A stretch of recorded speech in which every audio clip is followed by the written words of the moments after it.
Hi students, this video is about metadata and controlled vocabulary. Metadata literally means beyond data, and it's often referred to as data about data. Metadata is any data used to organize, categorize, locate, or discover something.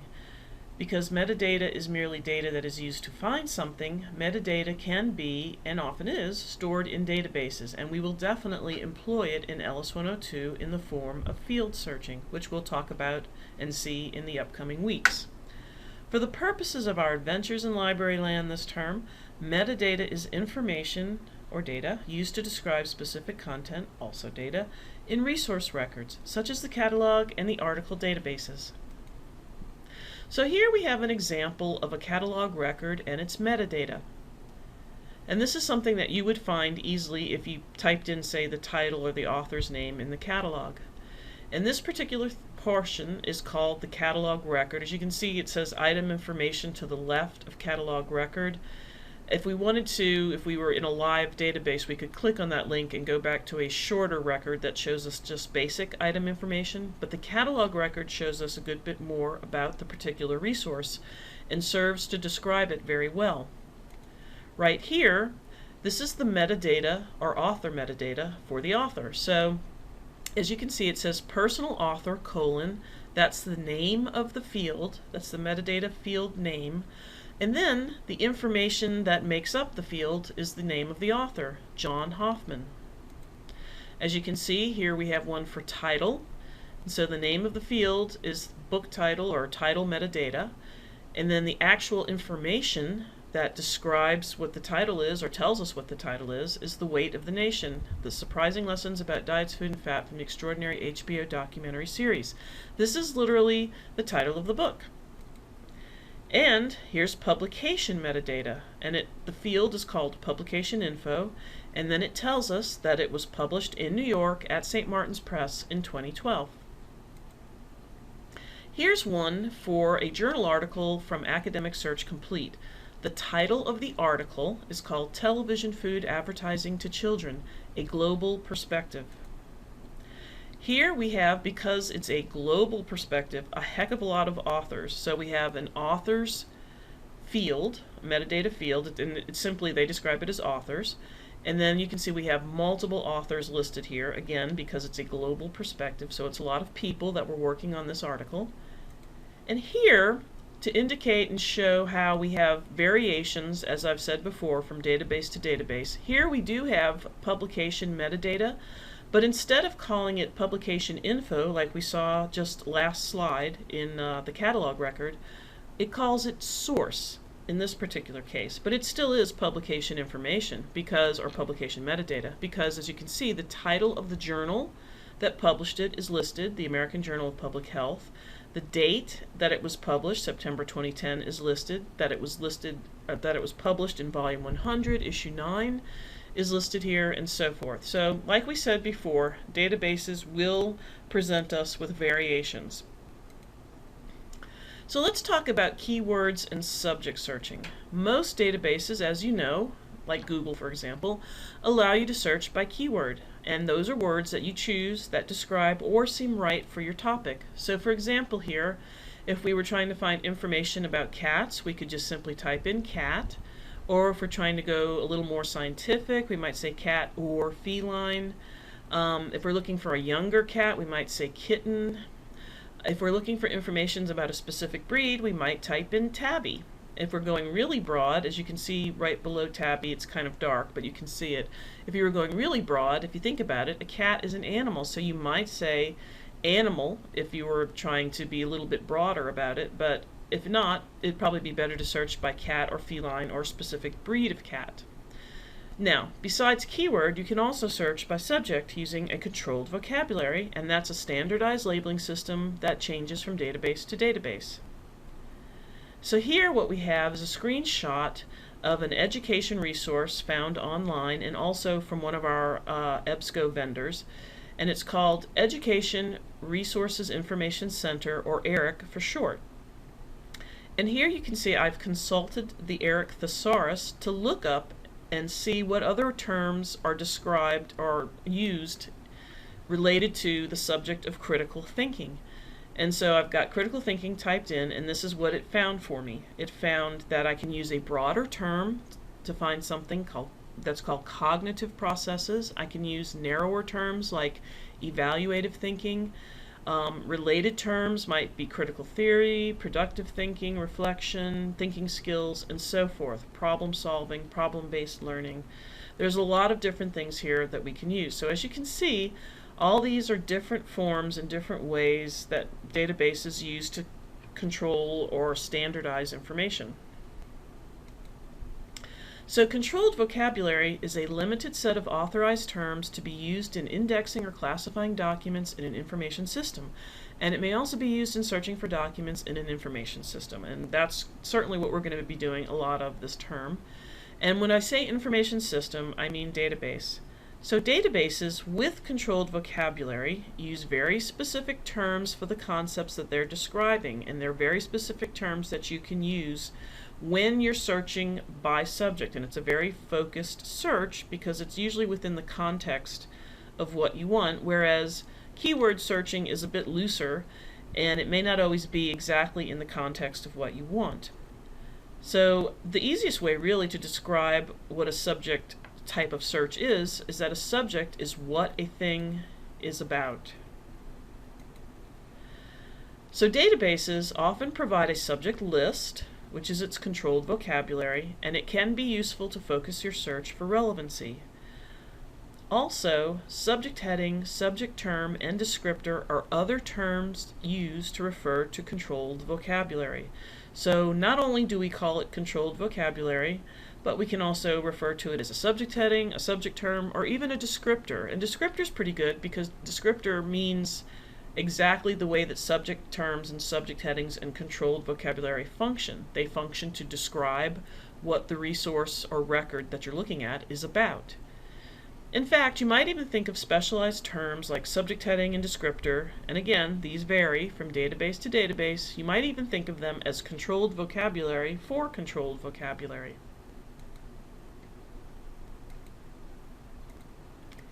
Here's a quick example of everyday controlled vocabulary that you may not have realized that you've probably encountered before.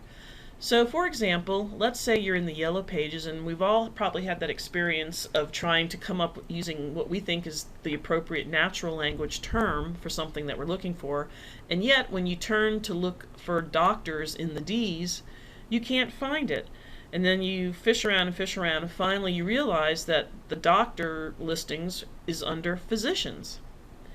And if you're looking for an auto mechanic, it may not be under auto mechanics or car repair, but it might be under automobile repair and service. And if you want a lawyer, it's not under L, it's under A for attorneys, and so forth. So the people who put together the yellow pages are the ones who determine that the controlled vocabulary, the way that they're going to organize and list all these different listings that they have for all these different businesses, their controlled vocabulary is different, obviously, from yours, from what you might think of for natural language. Some other examples of databases and their controlled vocabulary. Here in Sims Library, at Howard Tilton Library at Tulane University, or Middleton Library at LSU, we all use Library of Congress, or LC, subject headings. That's how we have organized and classified our information using the Library of Congress system. In ERIC, which we saw a few minutes ago, the Education Resources Information Center, they have a thesaurus of ERIC descriptors. So they use their system of ERIC descriptors to describe and classify and organize their records. The National Library of Medicine uses medical subject headings, also known as MESH headings, to organize and classify their records. Here's an example of controlled vocabulary and subject terms in a library catalog record. Again, remember I said that subject terms is synonymous to controlled vocabulary. So even though what I have in the red box there, even though those terms do not say controlled vocabulary, they are indeed the controlled vocabulary for this particular record. The title of this book is So Each May Learn, Integrating Learning Styles and Multiple Intelligences. And what I have in the red box there, it's linked, the subject metadata field is called subject term, And the information for the first one is psychology of learning.